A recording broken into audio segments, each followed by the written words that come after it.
What lurks in the corner of your mind that triggers your pulse to rise, sweat to pour down your face, and cold shivers to start? Here's what some of you had to say. I do have a fear, but it's not for spiders or snakes or anything like that. It's right now I have a fear for failure.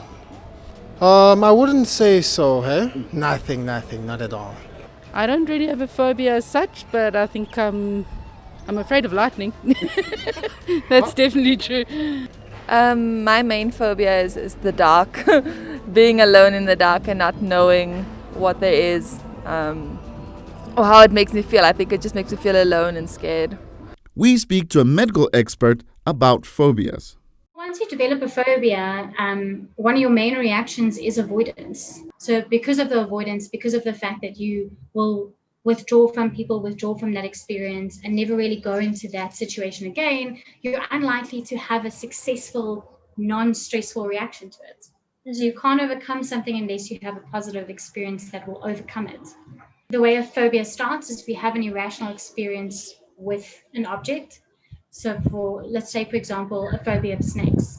So you see a snake, you overly react to the snake, and what happens bodily is you get your physiological reaction. So for example, your sympathetic nervous system, your hands start to sweat, your heart starts to beat really strong, maybe your eyes dilate, your muscles constrict. So you sort of have a panic response, what we consider a panic response. And we then attach that panic response to the object. So in our mind, we're going, the snake is what causes me to panic. Therefore, snakes are very dangerous. Therefore, I am scared of them and I will avoid them. So your mind and your body sort of connect the two together, and they don't ever separate them. And what will happen is over time, it'll get even more exaggerated. So you'll start to say snakes are not just dangerous, they're evil. They're anything related to snakes. You might just expand that. So physiologically and cognitively, so your mind, they connect those two things together and they say these things are very bad. I must avoid them at all costs. And what happens is then, because they're connected, every time a picture of a snake, a movie with a snake, anything related to a snake, even a string that looks like a snake, your body will react the same way because it wants to protect you. So who's prone to phobias? Anybody with a high sensitivity emotionally and a high physiological reaction to stress.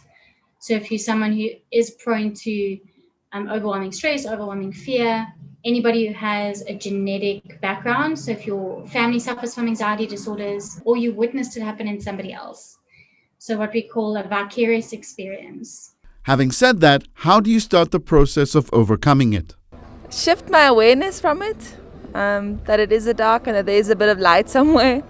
Get into bed with the dogs and then hunker down and try not to pay attention to it. Well, a lot of people might think this is maybe like, a cliche or superstitious, but I encourage people to stay in the Word of God. Speak to people about your phobias. So because avoidance is what makes it hard to manage, speak about them. Learn about the thing that you're scared of and see where you have been irrational, and play a bit of devil's advocate in your mind. Be like, if I go on this holiday, will there really be a snake at my holiday lodge? What is the likelihood? And what are the types of snakes that are in this area? And what is the percentage of them being poisonous? So give yourself some tips as well as relaxation techniques. So if your mind and your body are connected in a way that every time you see something that resembles a snake, you start to have that reaction, learn relaxation techniques.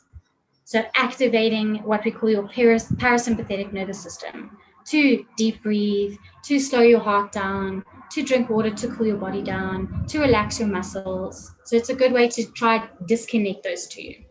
Some registered counselors do have experience in assisting with phobias. The best treatment is what we call systematic desensitization. So we're trying to desensitize your body and your mind from being triggered by that phobia. So see a therapist, see a counselor, speak about the experience and try to demystify it and deactivate it in your mind to say that this is no longer something I need to be scared of. What's up, everyone? It's your boy DJ Sab with the best thing ever from YFM 99.2, and you are watching Joburg Today.